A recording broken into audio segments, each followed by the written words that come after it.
Good-looking logo. Go ahead. Always a pleasure to have Coach Napier with us, and we will go right straight to questions. We'll start here on the left side, second row, and then we'll come to the front.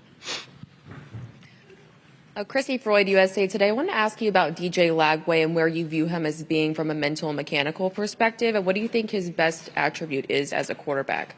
Yeah, great question. I think, DJ, obviously, I think last year was kind of forced into the lineup about halfway through the year.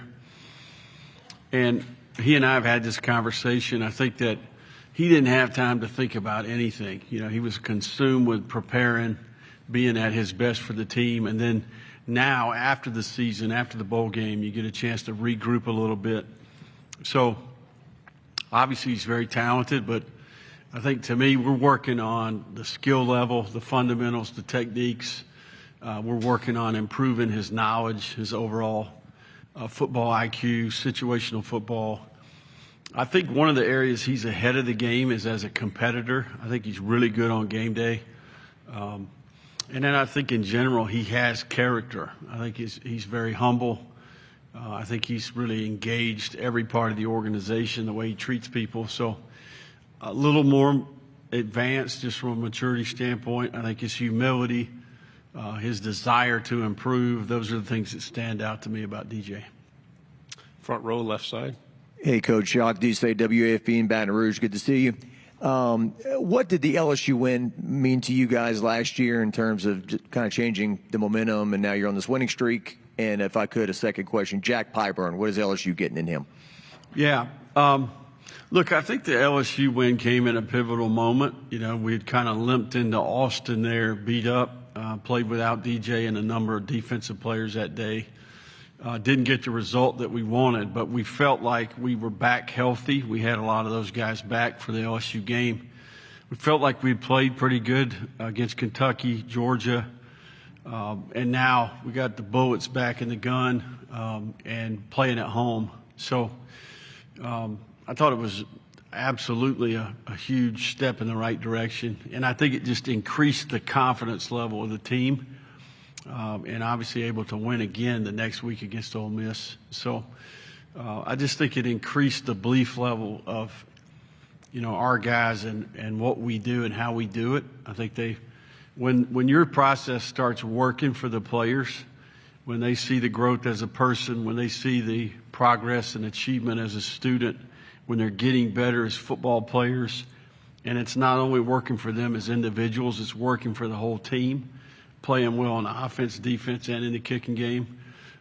I think there's a compound effect to that. And I think the LSU game really was a pivotal moment for our team. Left side, third row.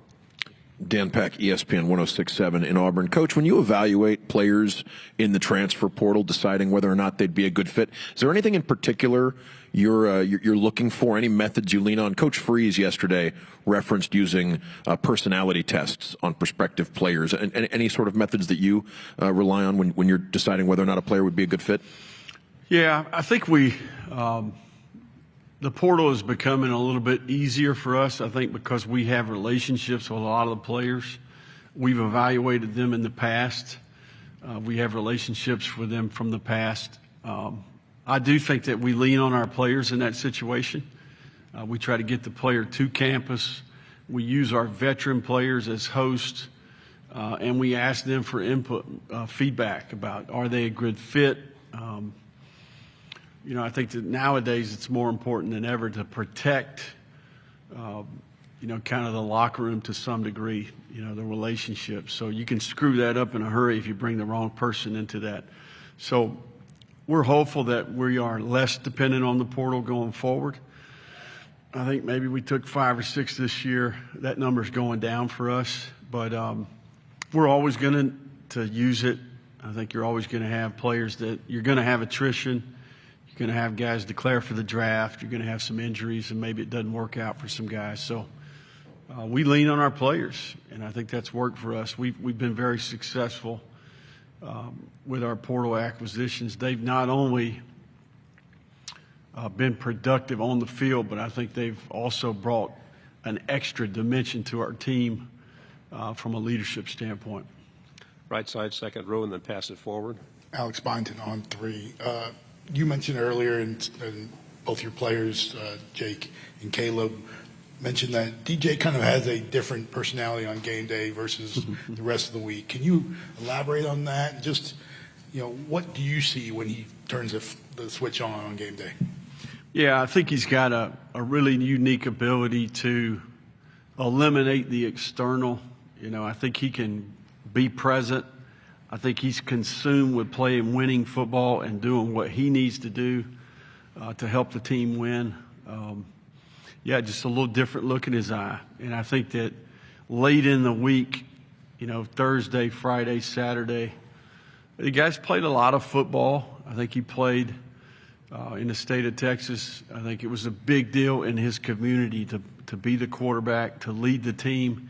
And he really took his high school team to unprecedented success and was a leader, was kind of the catalyst for that. So this is just the next stop for him. But I think that's one of the best attributes about him is he's a great game day competitor. And I think the team feeds off of that. Right side, front row. Chessa Boucher with NBC 33 in Baton Rouge. You talked about the LSU win a little bit earlier, but what did you see from DJ going in? What wasn't one of his best performances, but he did it on one leg, just the grittiness that you saw from him. Yeah, I think really a unique challenge for a guy who one of his strengths is his ability to escape, to extend. Oftentimes we'll have some quarterback design runs in the game if he's healthy. So we're asking him to play a little bit different brand of football. But I think he felt like this was an opportunity for him to prove himself and throw from the pocket.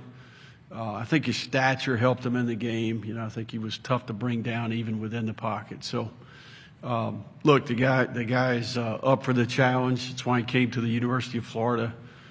And I think, the big thing here is the team around him. I think that they all stepped up and played some of their best football as well. Left side, front row, and we'll finish with 2 on the third. Another Louisiana question, if I could, Coach. I'm just curious your thoughts on your replacement with the Cajuns, Desimo. They had a nice bounce-back season last year, and I just want to know if you kind of watch them from afar, even though you're very busy in Gainesville. Yeah, no, I was extremely proud of Mike and the staff and the team, the administration, that community as a whole. And you knew in the transition, they lost a lot of really good players.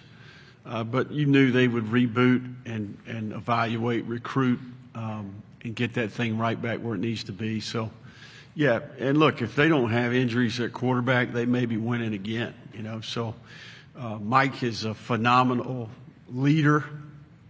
He's got a great heart, cares about young people, and he has a different level of passion and care for that institution and that community because he's one of them, right? And I think that's what separates what's happening there. So he'll continue to have success. He's got a great administration, and he's got a great group of coaches around him. On the end. Coach, Steve Spurrier Jr. joined the staff as an analyst this offseason. Just the thoughts behind that move, and also any interactions or stories with Coach Spurrier Sr., who obviously has a huge legacy at the University of Florida. Yeah, no, Steve's been a great addition to the staff. Steve's an accomplished coach. He has great experience in the SEC and the NFL. He's coached some great players. And I think he's got a good understanding of the DNA of the University of Florida. And obviously, Coach Spurrier has been around. It's all, what an incredible resource for the head ball coach. To be able to greet recruits and speak to the recruits on the official visit, to get a phone call from him on Sunday morning with some wisdom and insight and some comments on the game. That's one of the things that makes our place special is there's been some of the all-time greats, right? The most iconic coaches in all of sport have been at the University of Florida. A guy that played, coached. So he cares deeply for the place. He wants the place and the football program to have success. So it's always great to have him around. Final question on the aisle. Good afternoon, Coach. AP Stedham of AP as we see it. Coach, what do you want to bring forward from last year that your team did well, and then the additions for this year? Yeah, I think we want to continue to play championship caliber defense. I think that was a big piece of the puzzle relative to our success. I thought we really, from Central Florida on, I thought we played at a high level. We took the ball away. We created havoc, TFLs and sacks, and then I thought we played really good red zone defense. Special teams was an area where we were really, really good last year. We were number 2 in about 3 different composite rankings nationally. And then obviously we need to keep playing complementary football and build around a great a veteran O-line and a really good group of skill to go along with DJ in year 2. So the number one thing that we established last year is that we can go toe-to-toe with anybody. And I think that confidence, that belief, that swagger, kind of getting back to Florida football, when